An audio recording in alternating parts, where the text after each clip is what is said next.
本日も JR 東日本上越新幹線をご利用通過してありがとうございます。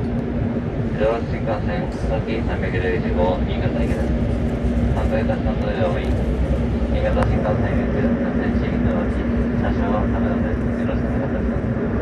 次の大宮には9時33分に着きます。大宮の次は終点の新潟です。終点新潟には10時41分の到着です。その他的には通れませんので、停車駅にご注意の上ご乗車をお願いいたします。ご利用先、大宮終点新潟並みの停車となります。車内のご案内です。この新幹線は鉄道が12号車、一番後ろ1号車の12両編成で運転です。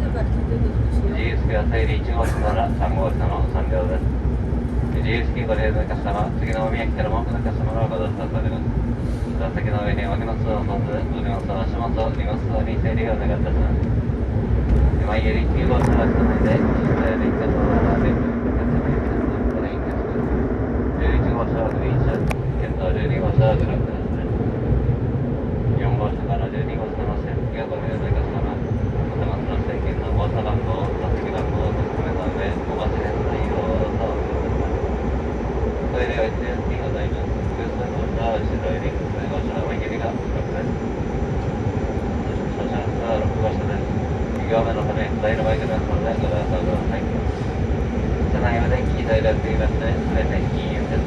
車内でのカードを加えてください。また、携帯電話、スマートフォンで通話の際は、周りのお客様のご迷惑となりませんよう、電気をご利用ください。